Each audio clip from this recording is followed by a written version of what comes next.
You're tuned in to the Behind the Scenes podcast with your host, Mann Robinson, the place where educational, motivational, and inspiration collide with innovation. Be entertained while learning from some of the best actors, directors, and producers in the industry today with self-help tips that you can apply in your career. We don't just talk about it, we be about it. So, welcome back to Behind the Scenes podcast with your host, Mann Robinson. And like I told y'all, man, I got this real dope actor, dope person, this dope everything on the show with us today, man. He's an actor, American actor, 20 years in the game, Blindside, Django, Selma, When They Was Us, When They See Us. Man, what else you been in, my brother? Omar Dorsey, man. What's up, man? What's happening, man? How you doing, bro? I'm all good, man. I'm good, man. I'm blessed. I've been in a couple of things here and there, bro. I was in your movie. Yeah, you was in my movie, man. We about to drop that too, man. Okay. Hey, I'm telling you, man. Listen, dog. We are right now. We're in a quarantine situation, and you know, our main topic is taking acting serious, no matter the role. Definitely. And our subtopic, of course, is still working during the quarantine. Gotcha. So I wanted to touch on that movie that you're speaking about. We didn't release it yet, and before it was because we had other things, and we said, okay, the timing wasn't right. Right. It ain't no better time than now. You exactly. know? So we're working on getting that on the streaming service now. But I know you in New Orleans, right? Right, I'm in New Orleans, man. Yeah. So I'm in one of the states that are, locked all the way down for the quarantine. How's it going where you are? They tried to lock us down, but these folks, you can't tell these Negroes nothing out here, boy. No, I tell you what, the craziest thing is, I live in I live right downtown New Orleans, like right down in the heart of it, man. It is so eerie that I'm like on a Friday, Saturday night, there's nobody walking, nobody with hand grenades in their hand, anything. It's the most like post-apocalyptic dystopian thing I've ever seen in my life, man. I was like, I'm just looking around because I had this dope balcony that just overlooks, the whole the street and everything, man. And bro, it's eerie. It's eerie. Yeah, it is, man. And if you think about the what's important, it's not money. And this proves it's really not money. Money is just what we need to operate in the system that we live in. Right. But it's definitely more than that. But unfortunately, that system that we live in requires us to pay for stuff, and no matter what it is. So during this quarantine, I've decided to start this podcast, and of course, I'm doing it in a way that is remotely, to fit in with what's going on. But not only that, is to kind of hone into my other skills that's required in filmmaking. What are you doing in this time to pass this quarantine by? You know what, man? Like when I first, so when it first hit, right, I was in Atlanta. I was doing the Aretha Franklin miniseries, Genius for Nat Geo. And, I'm playing James Cleveland in that. And I was going back and forth between Atlanta and New Orleans. I'm still doing Queen Sugar. So Ava calls me and tells me, like, yo, Omar, we're going to have to shut down for a couple of weeks on Queen Sugar. I'm like, all right, bet. And then Anthony Hemingway calls me and is like, yo, we got to shut down, the Aretha Franklin joint. And I was like, man, so I went from having 2 jobs in a matter of 30 minutes, not having none. And I was just like, oh, man. So, but it wasn't even, I ain't tripping about it because, he's coming back. But, I was sort of stuck because my daughter was coming out here anyway. Her and her friend were coming out here to New Orleans. They go to Howard. They were coming out here for our spring break. So I was like, y'all can just have my apartment. They're juniors or whatever. Y'all can kick it. Y'all probably got some fake IDs. Y'all probably want to go kick it. I'm going to stay out y'all way. I'm like, go get me an Airbnb somewhere. So my daughter was coming down, and then she was like, yo, so dig, Dad. My friends, her parents don't want her to come down. They want her to come home. I'm like, I get it. So my oldest came down to stay with me. And then my youngest lives with her mom. She was, it was her birthday. She's turning 16.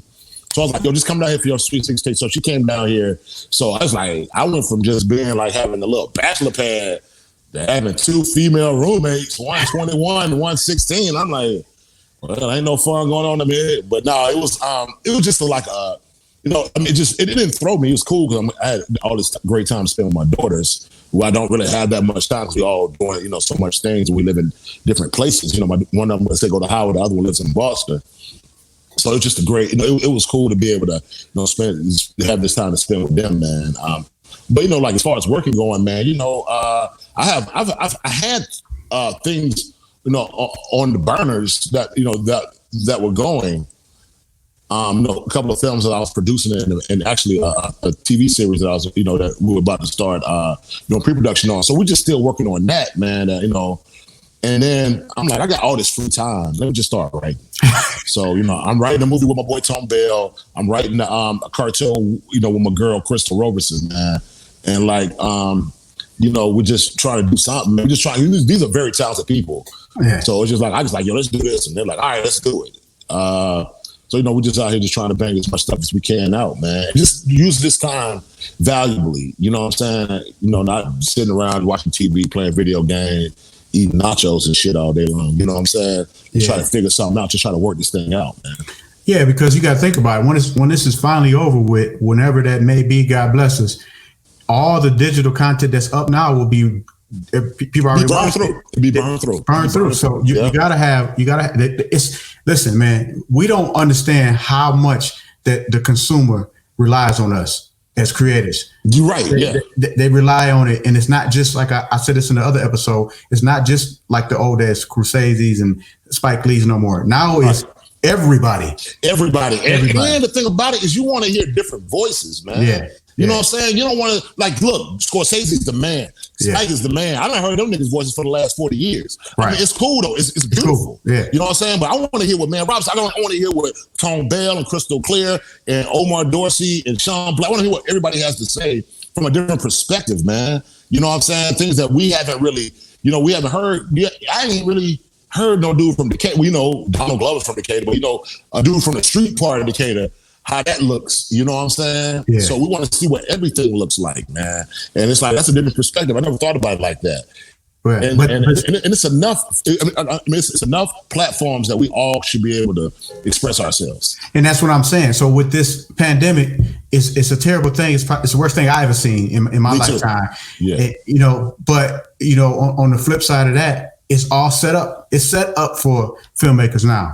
Because nobody's going to the theater. I'm not going to no theater, bro. Not right now, bro. It's not. The excitement is gone. I know it's gone, man. It's gone. I got a movie coming out on Halloween too. God dang, ain't nobody going to see it. But they don't have to. Netflix come in, boom. They got it's the same money. It's the same money. Plus, you're reaching everybody when you go that route instead of just whoever might want to go to the theater. Yeah, that's true. Yeah, it has its pluses and its takeaways, of course. But you mentioned that you would do a residence in Decatur in New Orleans. Well, my house is in LA. I live in LA. You live in LA, okay? Yeah, I live in LA, and I live in New Orleans. I got a crib in Atlanta. I live downtown, not too far from where we shot at. I live in the Kessler Building. Okay. Right near where we shot at. But my parents, I'm from Atlanta, so all my people down there. And I spend more time in Atlanta than I do in LA, but I just my house is in LA though. Yeah, so did you get the apartment in New Orleans because of your job, Queen Sugar? Yes, that's the only reason. Yeah. But I love this city though. I don't even lie to you, man. I live in houses. I might relocate out here, man. Because you really don't have to live in LA or New York no more. You can live wherever you want to.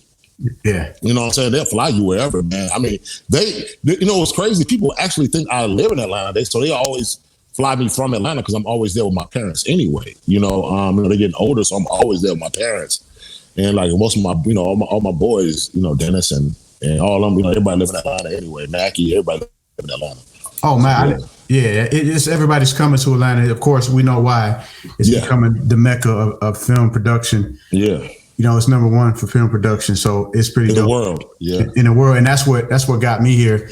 When I started in 2013. Okay, that's when I started. Well, I started writing in 2007. I wrote a movie in 2007. Okay, but that's before they opened it up for people like us to do it the way in the magnitude we're doing it now. So I was brand new, and I said, "Well, Georgia seems like the best place." I came from Detroit. Okay, gotcha. Yeah. So it seems like the best place for me. I didn't want to go to LA because it was just too much swinging. I said, let me see Atlanta. and it worked out. It worked out perfectly. You know what? I moved to LA in what years? I moved to LA in 03. I moved to LA in 2003. Because this was before the explosion of Atlanta. Nothing was popping in Atlanta.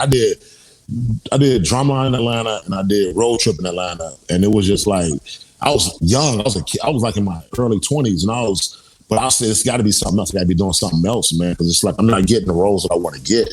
So I ended up me and my ex-wife ended up going to.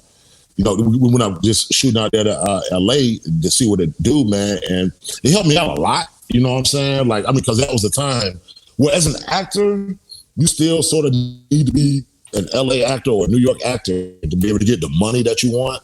I think as a creator, as a director, man, you can be whatever, because it's like, you can shoot it wherever you want to, but if you really want to get to the big leagues and acting in, I do think that you need to have some type of a LA representative. You don't have to, because Jacob Lattimore still lives in Atlanta and he's a star. Yeah. You know what I'm saying? But Rico lives in Atlanta, Rico lives in Atlanta, and Roger Mitchell lives in Atlanta. There's dudes out there doing it. But for the majority, I mean, especially at that time, you really had to be in LA. Yeah, I think you're right, though. I think all the three you named, they didn't get big from Atlanta, I don't believe. You're right. They had to boom, and now they can do whatever they want to do. Exactly. Yeah. So I remember the day when Ron Rico was leaving. We was in LA. I remember the day this is crazy. I remember the day he left when I just turned 21 years old, because my ex-girlfriend at the time had took me to the Sundial. And Ron Rico was down there too for some reason. He's like, yo, I'm about to go shoot out to LA, man. And I was like, oh, wow, okay, well, that's what's up. So he went to LA when he was 21, and I think when he was like 38 or something, he moved back to Atlanta, and I was with him the weekend. It might have been earlier than that. That weekend Takers came out was when he was like, yo, I'm about to go back to Atlanta. So I remember when he left to go to LA from Atlanta, and I remember when he left LA to come back home. I remember I was with him like the week that, right before he did both moves. Yeah, so I think that the trend of that will follow. Hollywood is holding on to a lot. They package all the movies. We know that. They package them and all that. But the filming part is here. And eventually, I'm thinking the acting thing might even sway that way. So what we're going to do now, we're going to take a break, because I got this thing called, man, random thought. And I might say anything. I don't know what I'm going to say. It's just random. So I'm about to take a break. We'll go to the random thought, and we'll be right back with Omar Dorsey. And now it's time for Mann Robinson's Random Thought of the Day. So today's random thought is something that I've thought about multiple times. My movies that I make, a lot of them will have a reference or a message in it that's against any type of crime. But if you think about it, my random thought is the state of black men today in the United States. Black men are hunted. Black men are accused. Black men have to be on the defense. Black men have to be fearful of police officers that go too far. Black men have to be fearful of white men that go too far, that are not authority figures. Black men have to be aware and cautious of any race. America has painted a picture to every other race and every other culture that they are better than any other race, but they also painted a picture that black men are felons, criminals, murderers, thieves, drug dealers, and all of the above. With that picture being painted, the rest of the world has a dim look on African Americans as well. Black men, to be exact. Black men also have to be aware and cautious of black men. Black men have the most to worry about in the United States. Not only do we have these things against us on a constant and daily basis, from state to state to country to the whole world, but we also have to be a black man and take care of our family. And the system sometimes is not set up for that to happen, and we fall back into that same situation. So rest in peace to Omar J, and prayers to his family and any other black man that may have lost their life in this country. It's getting bad. Let's bond together. Let's start with us. Let's take some of the fear away from black men. And the way to do that is to start with black men. This is Mann Robinson, and that's my random thought. Welcome back to Behind the Scenes with Mann Robinson. We don't just talk about it, we be about it. Okay, so we are back. I hope y'all like the random thought that I just put out there. We're back with my boy Omar Dorsey, the distinguished gentleman. That's what we're going to call you. They redo that movie. That's you for sure. So I noticed that you were in a couple of Ava's movies. You know, when they see us, Queen Sugar. How did tell us about that relationship come about? So I remember it like it was yesterday. I remember when I was auditioning for Selma, and I was telling my agents and I was telling my manager, I was like, "Yo, this lady got next, man." They was like, "Well, we don't even know who she is." Man, y'all acting real white right now. I said, she just won Sundance. You know what I'm saying? Yeah, I was like, she just won Sundance, man. You don't know who she is? It's like, nah. So, well, she has a movie at Paramount that Brad Pitt is producing. And like, because they were trying to hold out, because I got the role, they were trying to hold out for more money. And I was like, this ain't the type of movie you do for the more money. This is a movie about Martin Luther King. And I'm from Atlanta. I'm playing James Orange. James Orange was a big influence on my life personally, because I used to work for him and I used to work for Hosea Williams. And I was like, I have to do this role. This ain't about the money.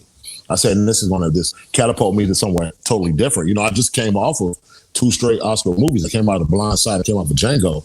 And I was like, yo, I want to keep that Oscar trend going. You know what I'm saying? Like, and it's one of the, big supporting roles. So I remember Ava called me. She Skyped with me. She was like, look, I really want you to play this role, but like, if we can't make the deal, then, I understand. I was like, no, we're making this deal. So I'm going to call my lawyer, call everybody right now, tell them to make this deal. Because I thought the deal was already made. But that was the first time I talked to her. And then I remember when we got to Atlanta to shoot the movie, she was like, yeah, I thought I was about to go with somebody else. So we was just joking around or whatever. But, from that movie, man, she and I ended up being like really close, like really, really family, like sister and brother. And then we hung out, we kick it. I chill with her and her family. She chill with me and my family. But it's like, I just said, we're family. So when Queen Sugar came around, she's like, I was doing a movie in the Bahamas. And she said, I have this new show that I'm doing with Oprah. It's on OWN. And I want you to read the script. You tell me what you think. I want you to read the role, Hollywood. So I read it. I was like, well, this is dope. I said, I would love to audition for this. She's like, nah, I don't audition. I'm giving you the role. I was like, what? She's like, it's already picked up for 13 episodes. And this, that, and the other. I was like, what? She said, yeah. So if you want to do it, it's a Warner Brothers thing. Warner Brothers will call your lawyer to do the deal. And I was like, what? I was like, and this is the perfect role. I just came off of doing Ray Donovan when I was like the craziest, most maniacal man in the world. You know what I'm saying? And now I get to play this another side of myself, this lover, this sweet man. And and she was like, well, Omar, I want the world to see you the way that I see you. Like, this is how I see you. And I said, man, that's so dope, man. She wrote that role for me. She wrote the joint for me. You know what I'm saying? Yeah. And then, I was the first person cast on the show and everything, man. So whenever she has anything, she calls me her good luck charm, man. She's like, whenever I put you in something, man, it explodes. So, when I was in New York, I was about to start doing Harriet Tubman, but I wanted to shadow Ava like what she was doing When They See Us. So she was like, you can shadow me, but I'd rather you to be in it. And I was like, for real? She's like, you in New York anyway? Yeah, just do it. I was, okay. And then, ended up, playing a little bit of breath in that joint, man. So, man, she's giving me the best opportunities. Her and Ty Phillips are giving me the best opportunities in my life. You know what I'm saying? And, it's just, it's tremendous, man. Like that relationship, it's a beautiful relationship, man. It's a family, we consider each other best friends. She'll say that in the interview. She'd be like, my best friend is Omar Dorsey. But man, it's a beautiful thing to have somebody like who can put you in a great position as long as you like you saying, like the theme of this podcast is taking every role seriously. Right. You know what I'm saying? I take anything seriously, and she sees that. Like no matter what it is, man. But the power of being able to do that is, the ability to take every role seriously is something that we all got to have, man, because, she might have seen, there's people who've seen me in small roles, producers, And the director's like, I saw you in man, in Django.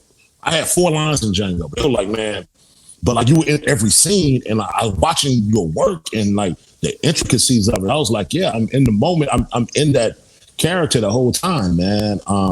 So like when you do that, and then directors and producers and writers and they in studios, they know that you can bring it, man. They have no problem greenlighting anything that you're in, man. That's a great position to be in too.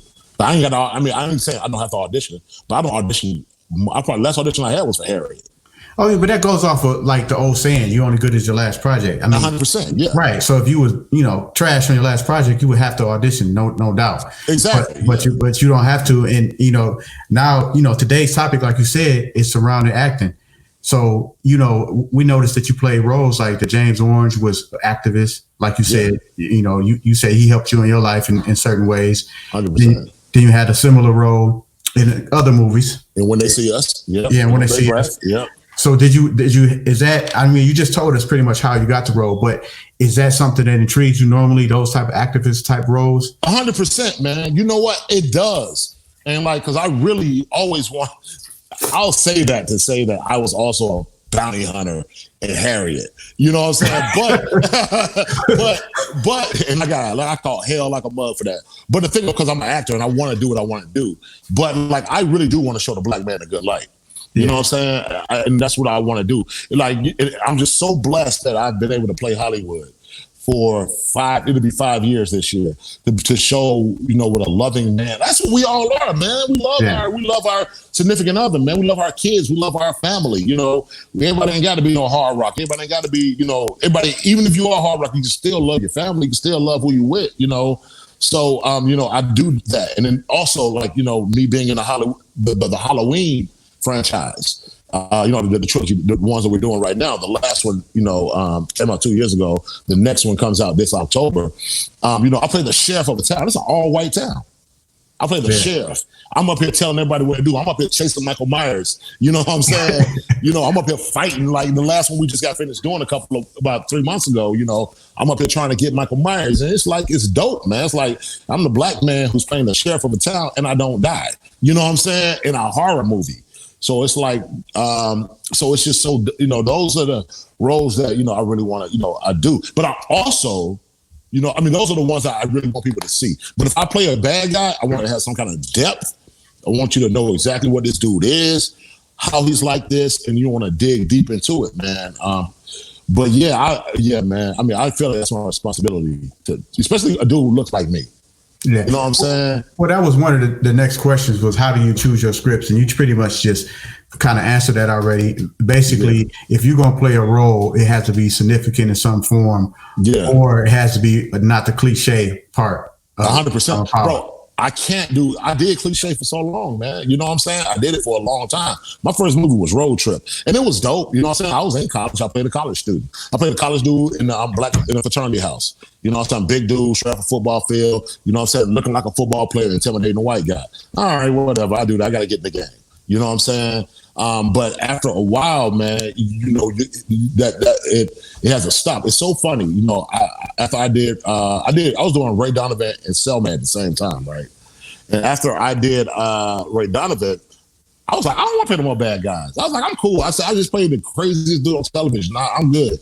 Like everybody was like, oh man, we love you so much. I was like, that's cool, man, but I don't want to be, I ain't trying to just be like the gangster dude, I want to do something else. Especially because I just was doing Selma. I was doing both of them at the same time. I was in LA and I fly to Atlanta. And I was in Atlanta doing Selma. On the weekends, I fly to LA to go do Ray Donovan. Okay, I was flying back and forth. I got a question then. If you was doing that, I didn't know that. So if you was doing that, you playing this type of character over here, flying across at the same time, going to play a whole total different type of character. Yeah. So this is for the audience now, because it's about acting. How did you tune into that ability to be able to pull that off? The thing about it is like, I don't have to be, there's a lot of people, they're actors who are like super method. And they got to be in that character 24/7 all the time. And that's just what they do. And then their minds is, as soon as they wake up, they're that character and they're walking through. I mean, I have to have some kind of compartmentalization because I still got a life. I still got kids I got to take care of. You know what I'm saying? I got all of these other things that I have to do. So I know how to get into a character, and I know how to get out of a character. The same thing was going on when I was doing Harriet. I was doing When They See Us at Harriet at the same time. Once again, playing a civil rights leader on one end, and then playing a bounty hunter trying to chase down and kill Harriet Tubman on the other end. So it's like, you know, you got to just be able to. You always got to be able to juggle it like that. So but you know, as Malcolm Gladwell said, you know, you got to put those 10,000 hours in, man. I've done this since I was like 5 years old. I've been acting since I was 5, man. So I just know exactly how to do it and how to get into that character. Especially like, you know, when I started reading it, and I already know the character anyway. I just got to jump into those flows. Well, I'm amazed. I didn't know that. And as much as you can justify it being normal, it's not, you know, it takes a talent to be able to be thugged out over here and a different over here. Or right. you come on the Selma set and it had a wrong attitude for a second. Right. It's not like you film the whole show in one day. You got to take breaks and come back and get back into that. So that's amazing. But you know, that brings up something else. You know, with the smaller roles that this whole subject is about. What I know is that you friends with Samuel L. Jackson, right? Right. Samuel L. Jackson is you told me this. He started with a bunch of small roles. Yes, you talk about like School Days. Yeah. You talk about Goodfellas. You talk about Coming to America. Came in with a shotgun, trying to rob the McDowells. You know, but the thing about it, like he's always been my favorite actor, man. Always been my favorite actor. Like he was my favorite actor when I saw School Days. He had that Jerry curl. He was snapping on Lawrence Fishburne when it was in the Kentucky Fried Chicken. Yep. And I was like, man, this dude right here is still in the scene from all the other stars of the movie. Who is this dude? Yeah. You know, I might have been like in fifth grade. I don't know. But I knew I wanted to be an actor. And I was like, this dude is amazing. I love this dude. Now he's the biggest, you know, box office draw of all time. But at that time, he wasn't, you know, he was an on Broadway dude. Yeah. So, but I just knew he was that good, man. So I, you know, but even, you know, I just saw the way that he did. I was like, so when I started my career, I said, I want to do exactly what Sam does. I want to do it exactly the way Sam did it. Like, start off with these small roles and just build my way up and build my way up and build my way up, man. Because he never took any role as being insignificant. Every time we saw him on screen, it was dynamic. Every time. And let me add to that. And let me tell the audience this. He also stole the scene. He had a very, very small role in a movie called Ministers. It was a Menace. In the opening scene, he played Kane Daddy. Killed That's what I'm talking about. Killed it. You take the chances. You take what you want. You know what? He took that joint when he popped that dude. You know what I'm saying? Come on with your. You know what I'm saying? He popped that when he killed dude. Kane. Yeah. Man, what? Yeah, he killed it. It's those little small things. Like he came in there, did a cameo, knocked it out the park. Man, he that dude, man. Yeah, he definitely that dude. And that's what I want the audience to understand. It doesn't matter what size of the role, because it can lead to much bigger roles. If that's what you want to do with your life, you have to. Because if you think about it, you know, it could have easily, and let's just use that scene as an example. He could have easily picked up the gun, you owe me money, shot him, put the gun down, and that would have been a cameo. He made us $125 that day, and that's Exactly. But he didn't do that. He brought that. He opened the movie. That's a classic movie. Yeah. He opened up the Hughes brothers' first movie. You know what I'm saying? He opened up a classic, and it's like I forgot all about that. Or even how about in Raw? You remember in Eddie Murphy Raw? When he was like, when they had a little scene in the beginning, and it was Bud from Cosby Show, and he was a crazy uncle. Like, hey, do that dance again, Eddie, do that. Like, it's those little joints, man. Like, I'm telling you, if you can come in, you can steal the show like that, man. People like, okay, let's try him on this. You'll never know. Quentin Tarantino might have been like, yo, I liked him a lot in that. Let me try him in this Pulp Fiction joint. Next thing you know, man, biggest box office draw in the history of film. So. Yeah, and he proved it. And he's not the only one. There's plenty of other ones. Yeah, there's plenty of other ones. I mean, right now we got one of my favorite actors is Jason Bateman. Bateman, he started off a long time ago doing smaller stuff, and he flipped the script now in Ozark and just went over the top with that in his performance. So man, even like my little brother Lakeith Stanfield, man. Lakeith started out. You know, it was Short Term 12 that he did Selma. He probably had 2 scenes in Selma, man, but he was so good. Everything that, you know, like if you can just come in and you can prove your worth, man, and you prove, how about Straight Outta Compton? When he had like one scene playing Snoop Dogg. You know what I'm saying? Like, But if you can just prove your worth, man, you can prove that you take this thing seriously, man, they'll throw something on your back, man. They'll put it on your back. Yeah, because just like you said a few minutes ago, you said that Ava put you in a position, she gave you a shot. Yeah. But you got to think about it. You also did the same thing because acting is that important. Right. Your actor skills have to be a certain way. So when a director or a casting director is looking for somebody to bring the movie to the next level, you know, they're looking for somebody that stood out, not somebody that's just doing the lines. A lot of people think knowing the dialogue is acting. Exactly. Definitely not. That's not what it is at all, man. You got to embody the character. You know what I'm saying? It's crazy because when I did Drumline, that might have been like 19 years ago, 20 years ago or something, man. People still quote that movie. They're still talking about spanking that ass. They still quote me on that joint. That was 20 years ago, man. You know? Yeah. I mean, but, you know, that was the conviction of the role.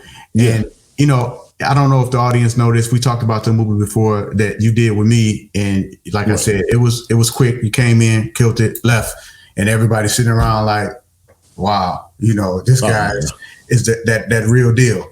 Right, so, that's fine. Yeah. So I got one more example because I like to show and tell. I like to have what they call proof of concept. So when we telling all this stuff to, you know, people listening, we're not just talking. Right. So there's one other person. I'm actually looking up his name right now. There it is. I am not going to be able to pronounce it, so I'm going to try. Alphonse Nicholson. That's his name. J. Alphonse Nicholson. He was in his first scene that I seen him in. You ain't even got to tell me what he was in. I just saw him on Broadway in Soldier Story. Okay. That's my little brother, man. Exactly. That little dude in that Madam C.J. Walker joint. Yeah. J. Alphonse is that. He got next, bro. He got next. But listen though, he was in a movie called Perfectly Single by Van Elder, right? Okay. And he had a nice role in it. Right. But then he got that small role on Just Mercy and Straight. You know what he did to it. Killed it. Then he came with the singing afterwards and walking down the hall.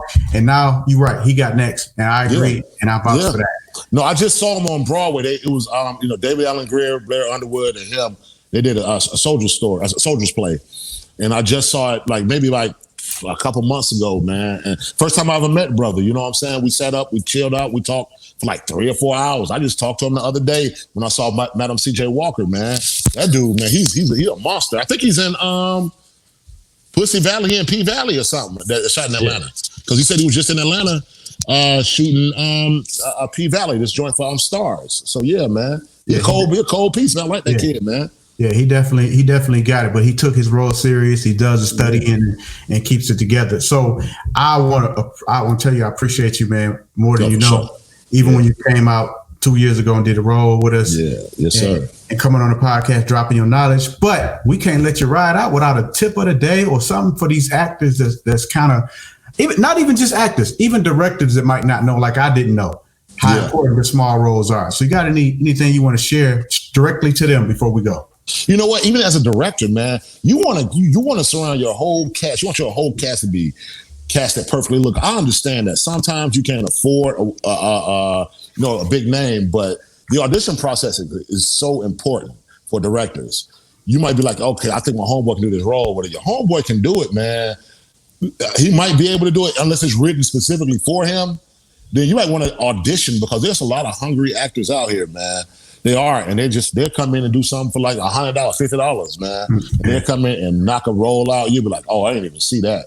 And that brings up your project. That makes your project look that much better, you know? So directors should even take smaller roles more seriously. And actors, they said there are no small roles. There's only small actors. You know what I'm saying? There we go. Everything that you do, man, like I said, Drumline, I did one scene in. Django, I had 4 lines in. You know, there's things, somebody said they saw Juwanna Man the other day. I ain't have no lines in that. They cut all my lines out of that shit. But it's just like, you have to start out somewhere. You have to, especially when you're a young actor, you have to understand protocol on set.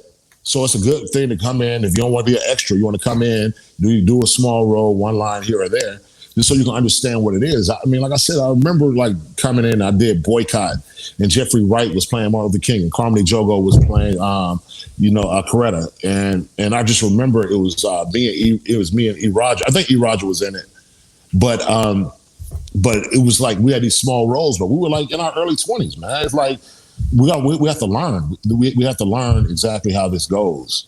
And then, as you learn, you keep putting them hours in, you keep putting that time in. The only thing you can do is get better, A lot of times, like, I'm a big stickler for taking the class, but like, life experience, man, that it's more important than just sitting in the class. You take a class to learn the basics, to learn, so you can get that root. But like, to really be able to sprout, man, you got to really be out in the world, and you got to really see how it goes. So small parts, it don't even matter, man. I take a small part now. I ain't no small parts. So I take a part now. If it's a good part, and it's in a a movie that means something, or a project that means something, I do that now. Ain't no thing. Well, that's funny that you because we had E. Roger on the show a couple episodes ago, because the movie I'm going to tell you about, he actually already LOI'd it. Okay, so he's going to play the doctor in this film. Yeah, yeah, he was giving similar advice, and I know you guys know each other. So way back from the 90s. Yeah, 90s. Yeah. Yeah, he has a familiar face as well, man. But I want to thank you, man, brother, for coming on, blessing this podcast, and I hope the audience got inspired by this inspirational young man here and have the will to inspire others. Yes, Omar Dorsey, thanks for coming to Behind the Scenes. You got it, Bless man. you, my brother. All right. Thank you, brother. All right, have a good one. All right, boss.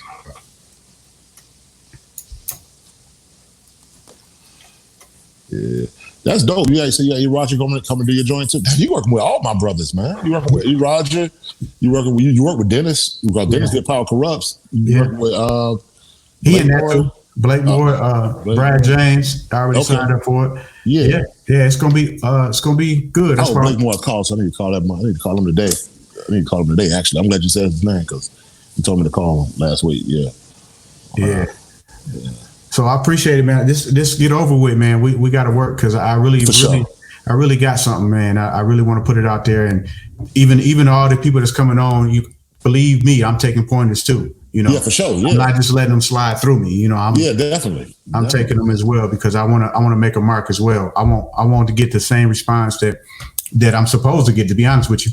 Right. We want to put a movie together. We want to put it together the right way. So. Gotcha, man. Yeah, I'm with you, man. Just holler at me, bro. All right, bro. I'll get with you. Man. All right, boss. Thanks for tuning in to Behind the Scenes with Mann Robinson. Our aim is to genuinely encourage and inspire you with the compelling stories and content we provide, in hopes that you'll inspire others. For info on upcoming episodes and all things surrounding film, techniques, and motivation, follow at Mann Robinson on all social platforms. View on blackfilm.com, mannrobinson.org, or stream anytime on Spotify and iTunes.